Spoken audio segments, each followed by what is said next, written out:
अवधूत चिंतन श्री गुरुदेव दत्त श्री स्वामी समर्थ। नमस्कार प्रिय भक्तांनो, आज आम्ही तुम्हाला जो मंत्र सांगणार आहे तो मंत्र तुम्ही मोबाईलवर लावून ऐका आणि चमत्कार पहा। काही दिवसात तुमच्या घरात गुप्त स्वरूपात धन येऊ लागेल। होय भक्तांनो, आम्ही हे अगदी बरोबर बोलत आहे। कारण भक्तांनो, आज आम्ही तुम्हाला श्री स्वामी समर्थ महाराजांचा अतिशय प्रभावी व इच्छा पूर्ण होतील असा एक मंत्र सांगणार आहे। भक्तांनो, तुम्हाला या व्हिडिओमध्ये दिलेला मंत्र फक्त ऐकायचा आहे, तोही 108 वेळा। भक्तांनो, हा मंत्र अर्धवट सोडू नका। तुमच्या सर्व मनोकामना आपोआप पूर्ण होणार आहेत फक्त हा मंत्र ऐकल्याने। जो भक्त महाराजांवर श्रद्धा आणि विश्वास ठेवून हा मंत्र ऐकल त्याचे जीवन रात्रोरात बदलणार आहे। भक्तांनो, फक्त हा मंत्र ऐकणे गरजेचे आहे। तुमच्या सर्व पैशा संबंधित अडचणी असो किंवा नोकरी संबंधित अडचणी असो, त्या फक्त या मंत्राने पूर्ण होणार आहेत। अनेक समस्या, कठीण प्रसंगाचा तुम्ही सामोरे जात असाल तर आजचा हा मंत्र तुमच्यासाठी आहे।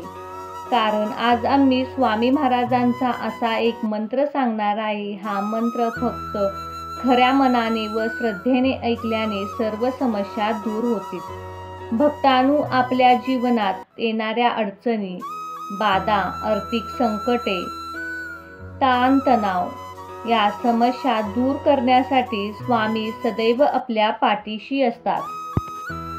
भक्तांनो, आज आपण जो मंत्र जपणार आहे त्यामुळे तुमच्या जीवनात संपत्ती व ऐश्वर येऊन जीवनात सुख समृद्धी येईल। प्रत्येक कामात तुम्हाला यश मिळेल। म्हणूनच भक्तांनो, आजच्या या पवित्र मंत्राकडे दुर्लक्ष करू नका। या मंत्राचा जप केल्याने तुमच्या आयुष्यातील इडापिडा, संकटे दूर होतील व तुमच्या जीवनात सुख समृद्धी व तुमच्या जीवनात भरभराटी येईल। तुम्ही रोगमुक्त व्हाल। म्हणूनच भक्तांनो, आजचा हा मंत्र शेवटपर्यंत म्हणजेच 108 वेळा नक्की ऐका। चला तर मग भक्तांनो, या मंत्राला सुरुवात करूया। ओम सच्चिदानंद कल्याण रूपाय स्वामी देवाय नमः। ओम सच्चिदानंद कल्याण रूपाय स्वामी देवाय नमः।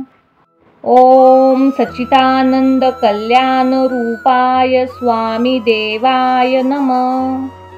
ओम सच्चिदानंद कल्याण रूपाय स्वामी देवाय नमः। ओम सच्चिदानंद कल्याण रूपाय स्वामी देवाय नमः। ओम सच्चिदानंद कल्याण रूपाय स्वामी देवाय नमः। ओम सच्चिदानंद कल्याण रूपाय स्वामी देवाय नमः। ओम सच्चिदानंद कल्याण रूपाय स्वामी देवाय नमः। ओम सच्चिदानंद कल्याण रूपाय स्वामी देवाय नमः। ओम सच्चिदानंद कल्याण रूपाय स्वामी देवाय नमः। ओम सच्चिदानंद कल्याण रूपाय स्वामी देवाय नमः। ओम सच्चिदानंद कल्याण रूपाय स्वामी देवाय नमः। ओम सच्चिदानंद कल्याण रूपाय स्वामी देवाय नमः। ओम सच्चिदानंद कल्याण रूपाय स्वामी देवाय नमः। ओम सच्चिदानंद कल्याण रूपाय स्वामी देवाय नमः। ओम सच्चिदानंद कल्याण रूपाय स्वामी देवाय नमः। ओम सच्चिदानंद कल्याण रूपाय स्वामी देवाय नमः। ओम सच्चिदानंद कल्याण रूपाय स्वामी देवाय नमः। ओम सच्चिदानंद कल्याण रूपाय स्वामी देवाय नमः। ओम सच्चिदानंद कल्याण रूपाय स्वामी देवाय नमः। ओम सच्चिदानंद कल्याण रूपाय स्वामी देवाय नमः। ओम सच्चिदानंद कल्याण रूपाय स्वामी देवाय नमः। ओम सच्चिदानंद कल्याण रूपाय स्वामी देवाय नमः। ओम सच्चिदानंद कल्याण रूपाय स्वामी देवाय नमः।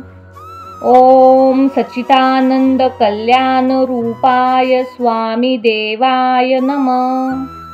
ओम सच्चिदानंद कल्याण रूपाय स्वामी देवाय नमः। ओम सच्चिदानंद कल्याण रूपाय स्वामी देवाय नमः। ओम सच्चिदानंद कल्याण रूपाय स्वामी देवाय नमः। ओम सच्चिदानंद कल्याण रूपाय स्वामी देवाय नमः। ओम सच्चिदानंद कल्याण रूपाय स्वामी देवाय नमः। ओम सच्चिदानंद कल्याण रूपाय स्वामी देवाय नमः। ओम सच्चिदानंद कल्याण रूपाय स्वामी देवाय नमः। ओम सच्चिदानंद कल्याण रूपाय स्वामी देवाय नमः। ओम सच्चिदानंद कल्याण रूपाय स्वामी देवाय नमः। ओम सच्चिदानंद कल्याण रूपाय स्वामी देवाय नमः। ओम सच्चिदानंद कल्याण रूपाय स्वामी देवाय नमः। ओम सच्चिदानंद कल्याण रूपाय स्वामी देवाय नमः। ओम सच्चिदानंद कल्याण रूपाय स्वामी देवाय नमः। ओम सच्चिदानंद कल्याण रूपाय स्वामी देवाय नमः। ओम सच्चिदानंद कल्याण रूपाय स्वामी देवाय नमः। ओम सच्चिदानंद कल्याण रूपाय स्वामी देवाय नमः। ओम सच्चिदानंद कल्याण रूपाय स्वामी देवाय नमः। ओम सच्चिदानंद कल्याण रूपाय स्वामी देवाय नमः। ओम सच्चिदानंद कल्याण रूपाय स्वामी देवाय नमः। ओम सच्चिदानंद कल्याण रूपाय स्वामी देवाय नमः। ओम सच्चिदानंद कल्याण रूपाय स्वामी देवाय नमः। ओम सच्चिदानंद कल्याण रूपाय स्वामी देवाय नमः। ओम सच्चिदानंद कल्याण रूपाय स्वामी देवाय नमः। ओम सच्चिदानंद कल्याण रूपाय स्वामी देवाय नमः। ओम सच्चिदानंद कल्याण रूपाय स्वामी देवाय नमः। ओम सच्चिदानंद कल्याण रूपाय स्वामी देवाय नमः। ओम सच्चिदानंद कल्याण रूपाय स्वामी देवाय नमः। ओम सच्चिदानंद कल्याण रूपाय स्वामी देवाय नमः। ओम सच्चिदानंद कल्याण रूपाय स्वामी देवाय नमः। ओम सच्चिदानंद कल्याण रूपाय स्वामी देवाय नमः। ओम सच्चिदानंद कल्याण रूपाय स्वामी देवाय नमः। ओम सच्चिदानंद कल्याण रूपाय स्वामी देवाय नमः। ओम सच्चिदानंद कल्याण रूपाय स्वामी देवाय नमः। ओम सच्चिदानंद कल्याण रूपाय स्वामी देवाय नमः। ओम सच्चिदानंद कल्याण रूपाय स्वामी देवाय नमः। ओम सच्चिदानंद कल्याण रूपाय स्वामी देवाय नमः।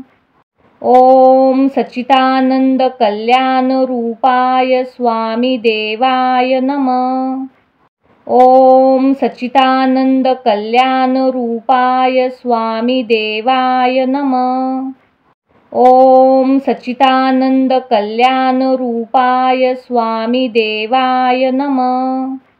ओम सच्चिदानंद कल्याण रूपाय स्वामी देवाय नमः। ओम सच्चिदानंद कल्याण रूपाय स्वामी देवाय नमः।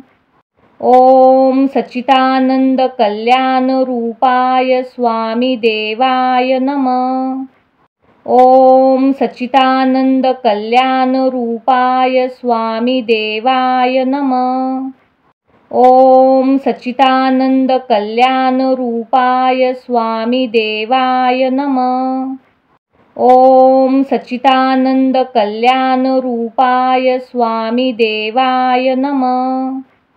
ओम सच्चिदानंद कल्याण रूपाय स्वामी देवाय नमः। ओम सच्चिदानंद कल्याण रूपाय स्वामी देवाय नमः।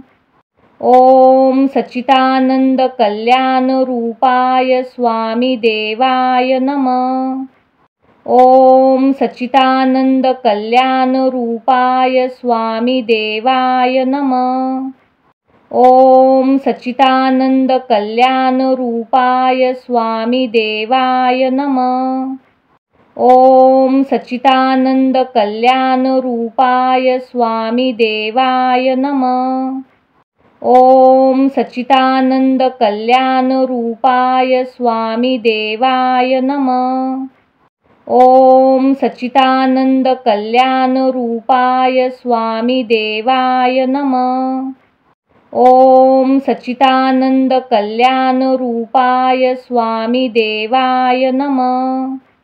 ओम सच्चिदानंद कल्याण रूपाय स्वामी देवाय नमः। ओम सच्चिदानंद कल्याण रूपाय स्वामी देवाय नमः। ओम सच्चिदानंद कल्याण रूपाय स्वामी देवाय नमः।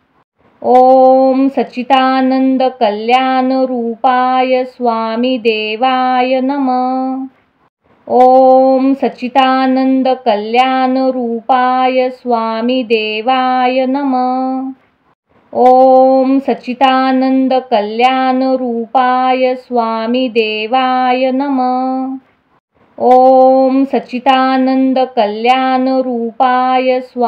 देवाय नमः। ओम सच्चिदानंद कल्याण रूपाय स्वामी देवाय नमः। ओम सच्चिदानंद कल्याण रूपाय स्वामी देवाय नमः। ओम सच्चिदानंद कल्याण रूपाय स्वामी देवाय नमः। ओम सच्चिदानंद कल्याण रूपाय स्वामी देवाय नमः। ओम सच्चिदानंद कल्याण रूपाय स्वामी देवाय नमः। ओम सच्चिदानंद कल्याण रूपाय स्वामी देवाय नमः। ओम सच्चिदानंद कल्याण रूपाय स्वामी देवाय नमः। ओम सच्चिदानंद कल्याण रूपाय स्वामी देवाय नमः। ओम सच्चिदानंद कल्याण रूपाय स्वामी देवाय नमः। ओम सच्चिदानंद कल्याण रूपाय स्वामी देवाय नमः। ओम सच्चिदानंद कल्याण रूपाय स्वामी देवाय नमः। ओम सच्चिदानंद कल्याण रूपाय स्वामी देवाय नमः। ओम सच्चिदानंद कल्याण रूपाय स्वामी देवाय नमः। ओम सच्चिदानंद कल्याण रूपाय स्वामी देवाय नमः। ओम सच्चिदानंद कल्याण रूपाय स्वामी देवाय नमः।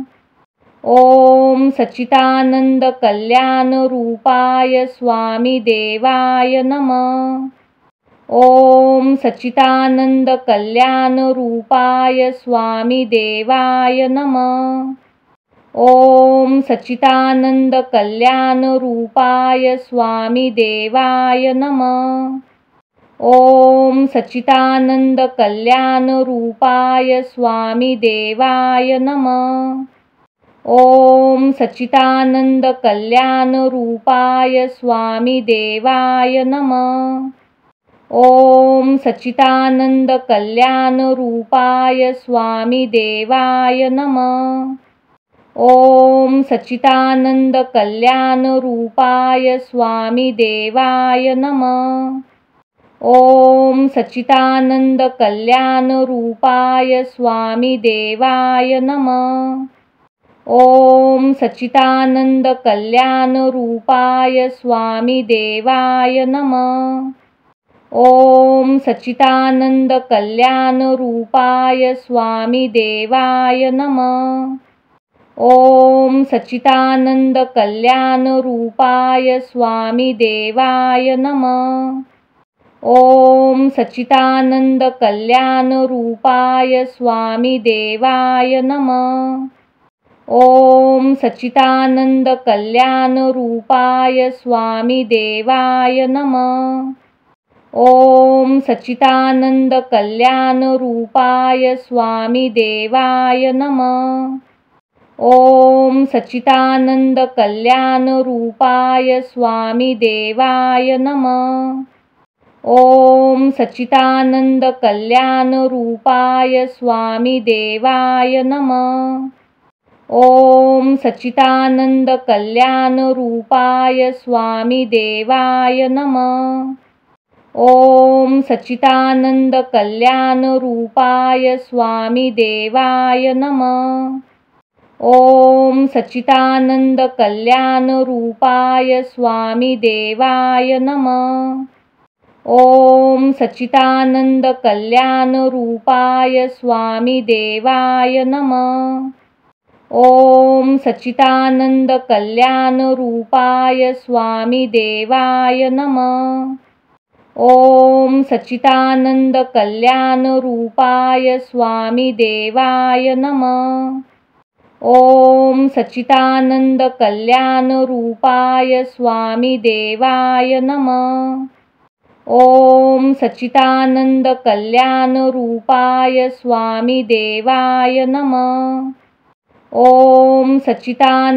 कल्याण रूपाय स्वामी देवाय नमः। ओम सच्चिदानंद कल्याण रूपाय स्वामी देवाय नमः।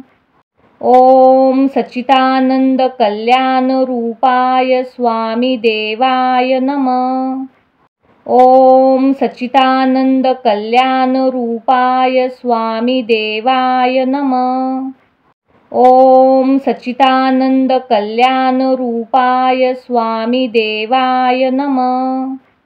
ओम सच्चिदानंद कल्याण रूपाय स्वामी देवाय नमः। ओम सच्चिदानंद कल्याण रूपाय स्वामी देवाय नमः। ओम सच्चिदानंद कल्याण रूपाय स्वामी देवाय नमः। ओम सच्चिदानंद कल्याण रूपाय स्वामी देवाय नमः। ओम सच्चिदानंद कल्याण रूपाय स्वामी देवाय नमः। ओम सच्चिदानंद कल्याण रूपाय स्वामी देवाय नमः। ओम सच्चिदानंद कल्याण रूपाय स्वामी देवाय नमः। ओम सच्चिदानंद कल्याण रूपाय स्वामी देवाय नमः। ओम सच्चिदानंद कल्याण रूपाय स्वामी देवाय नमः। ओम सच्चिदानंद कल्याण रूपाय स्वामी देवाय नमः। ओम सच्चिदानंद कल्याण रूपाय स्वामी देवाय नमः। ओम सच्चिदानंद कल्याण रूपाय स्वामी देवाय नमः।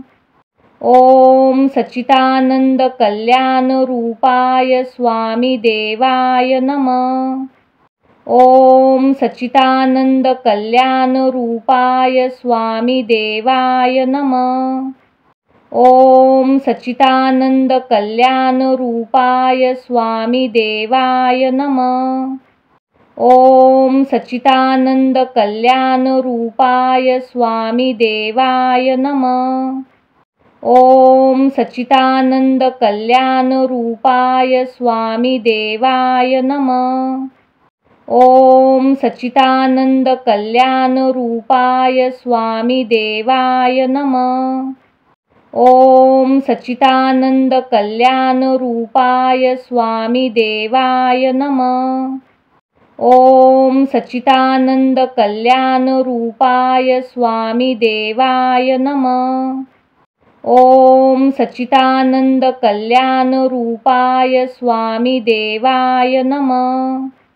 ओम सच्चिदानंद कल्याण रूपाय स्वामी देवाय नमः। ओम सच्चिदानंद कल्याण रूपाय स्वामी देवाय नमः। ओम सच्चिदानंद कल्याण रूपाय स्वामी देवाय नमः। ओम सच्चिदानंद कल्याण रूपाय स्वामी देवाय नमः। ओम सच्चिदानंद कल्याण रूपाय स्वामी देवाय नमः। ओम सच्चिदानंद कल्याण रूपाय स्वामी देवाय नमः। ओम सच्चिदानंद कल्याण रूपाय स्वामी देवाय नमः। ओम सच्चिदानंद कल्याण रूपाय स्वामी देवाय नमः। ओम सच्चिदानंद कल्याण रूपाय स्वामी देवाय नमः। ओम सच्चिदानंद कल्याण रूपाय स्वामी देवाय नमः। ओम सच्चिदानंद कल्याण रूपाय स्वामी देवाय नमः। ओम सच्चिदानंद कल्याण रूपाय स्वामी देवाय नमः। ओम सच्चिदानंद कल्याण रूपाय स्वामी देवाय नमः। ओम सच्चिदानंद कल्याण रूपाय स्वामी देवाय नमः।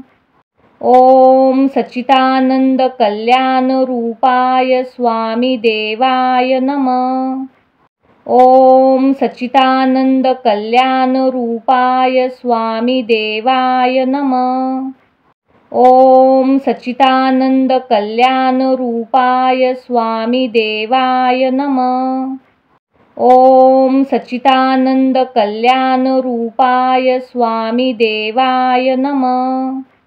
ओम सच्चिदानंद कल्याण रूपाय स्वामी देवाय नमः। ओम सच्चिदानंद कल्याण रूपाय स्वामी देवाय नमः। ओम सच्चिदानंद कल्याण रूपाय स्वामी देवाय नमः। ओम सच्चिदानंद कल्याण रूपाय स्वामी देवाय नमः। ओम सच्चिदानंद कल्याण रूपाय स्वामी देवाय नमः। ओम सच्चिदानंद कल्याण रूपाय स्वामी देवाय नमः। ओम सच्चिदानंद कल्याण रूपाय स्वामी देवाय नमः। ओम सच्चिदानंद कल्याण रूपाय स्वामी देवाय नमः। ओम सच्चिदानंद कल्याण रूपाय स्वामी देवाय नमः। ओम सच्चिदानंद कल्याण रूपाय स्वामी देवाय नमः। ओम सच्चिदानंद कल्याण रूपाय स्वामी देवाय नमः। ओम सच्चिदानंद कल्याण रूपाय स्वामी देवाय नमः। ओम सच्चिदानंद कल्याण रूपाय स्वामी देवाय नमः। ओम सच्चिदानंद कल्याण रूपाय स्वामी देवाय नमः।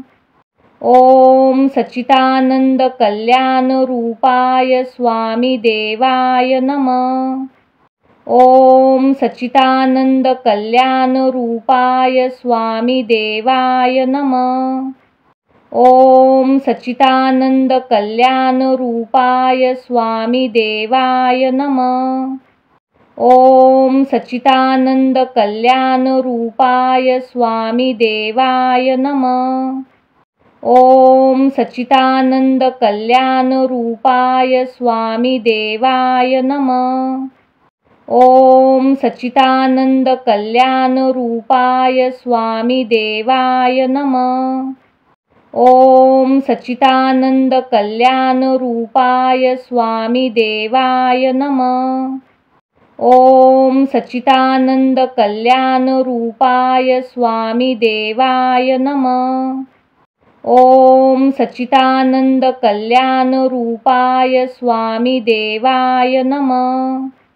ओम सच्चिदानंद कल्याण रूपाय स्वामी देवाय नमः।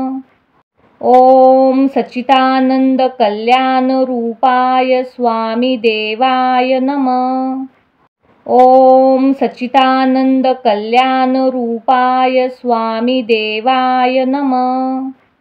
ओम सच्चिदानंद कल्याण रूपाय स्वामी देवाय नमः। ओम सच्चिदानंद कल्याण रूपाय स्वामी देवाय नमः। ओम सच्चिदानंद कल्याण रूपाय स्वामी देवाय नमः। ओम सच्चिदानंद कल्याण रूपाय स्वामी देवाय नमः। ओम सच्चिदानंद कल्याण रूपाय स्वामी देवाय नमः। ओम सच्चिदानंद कल्याण रूपाय स्वामी देवाय नमः। ओम सच्चिदानंद कल्याण रूपाय स्वामी देवाय नमः। ओम सच्चिदानंद कल्याण रूपाय स्वामी देवाय नमः। ओम सच्चिदानंद कल्याण रूपाय स्वामी देवाय नमः। ओम सच्चिदानंद कल्याण रूपाय स्वामी देवाय नमः। ओम सच्चिदानंद कल्याण रूपाय स्वामी देवाय नमः।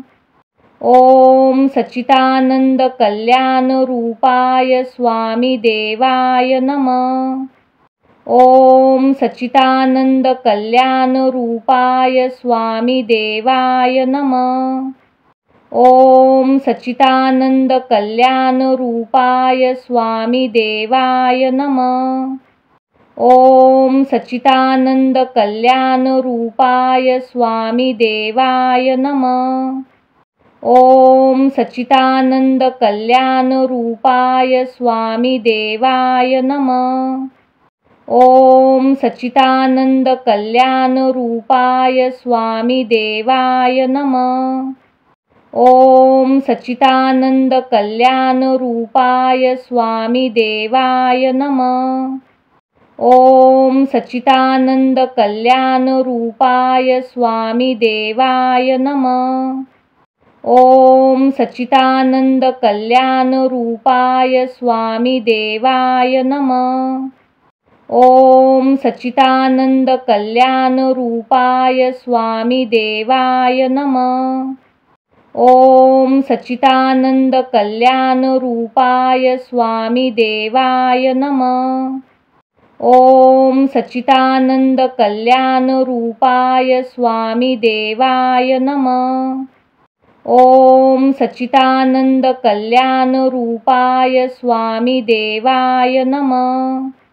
ओम सच्चिदानंद कल्याण रूपाय स्वामी देवाय नमः। ओम सच्चिदानंद कल्याण रूपाय स्वामी देवाय नमः। ओम सच्चिदानंद कल्याण रूपाय स्वामी देवाय नमः। ओम सच्चिदानंद कल्याण रूपाय स्वामी देवाय नमः। ओम सच्चिदानंद कल्याण रूपाय स्वामी देवाय नमः। ओम सच्चिदानंद कल्याण रूपाय स्वामी देवाय नमः। ओम सच्चिदानंद कल्याण रूपाय स्वामी देवाय नमः। ओम सच्चिदानंद कल्याण रूपाय स्वामी देवाय नमः। ओम सच्चिदानंद कल्याण रूपाय स्वामी देवाय नमः। ओम सच्चिदानंद कल्याण रूपाय स्वामी देवाय नमः। ओम सच्चिदानंद कल्याण रूपाय स्वामी देवाय नमः। ओम सच्चिदानंद कल्याण रूपाय स्वामी देवाय नमः। ओम सच्चिदानंद कल्याण रूपाय स्वामी देवाय नमः। ओम सच्चिदानंद कल्याण रूपाय स्वामी देवाय नमः। ओम सच्चिदानंद कल्याण रूपाय स्वामी देवाय नमः। ओम सच्चिदानंद कल्याण रूपाय स्वामी देवाय नमः। ओम सच्चिदानंद कल्याण रूपाय स्वामी देवाय नमः। ओम सच्चिदानंद कल्याण रूपाय स्वामी देवाय नमः। ओम सच्चिदानंद कल्याण रूपाय स्वामी देवाय नमः। ओम सच्चिदानंद कल्याण रूपाय स्वामी देवाय नमः। ओम सच्चिदानंद कल्याण रूपाय स्वामी देवाय नमः। ओम सच्चिदानंद कल्याण रूपाय स्वामी देवाय नमः। ओम सच्चिदानंद कल्याण रूपाय स्वामी देवाय नमः। ओम सच्चिदानंद कल्याण रूपाय स्वामी देवाय नमः। ओम सच्चिदानंद कल्याण रूपाय स्वामी देवाय नमः। ओम सच्चिदानंद कल्याण रूपाय स्वामी देवाय नमः। ओम सच्चिदानंद कल्याण रूपाय स्वामी देवाय नमः। ओम सच्चिदानंद कल्याण रूपाय स्वामी देवाय नमः। ओम सच्चिदानंद कल्याण रूपाय स्वामी देवाय नमः। ओम सच्चिदानंद कल्याण रूपाय स्वामी देवाय नमः। ओम सच्चिदानंद कल्याण रूपाय स्वामी देवाय नमः। ओम सच्चिदानंद कल्याण रूपाय स्वामी देवाय नमः। ओम सच्चिदानंद कल्याण रूपाय स्वामी देवाय नमः। ओम सच्चिदानंद कल्याण रूपाय स्वामी देवाय नमः। ओम सच्चिदानंद कल्याण रूपाय स्वामी देवाय नमः। ओम सच्चिदानंद कल्याण रूपाय स्वामी देवाय नमः। ओम सच्चिदानंद कल्याण रूपाय स्वामी देवाय नमः। ओम सच्चिदानंद कल्याण रूपाय स्वामी देवाय नमः। ओम सच्चिदानंद कल्याण रूपाय स्वामी देवाय नमः। ओम सच्चिदानंद कल्याण रूपाय स्वामी देवाय नमः। ओम सच्चिदानंद कल्याण रूपाय स्वामी देवाय नमः। ओम सच्चिदानंद कल्याण रूपाय स्वामी देवाय नमः। ओम सच्चिदानंद कल्याण रूपाय स्वामी देवाय नमः।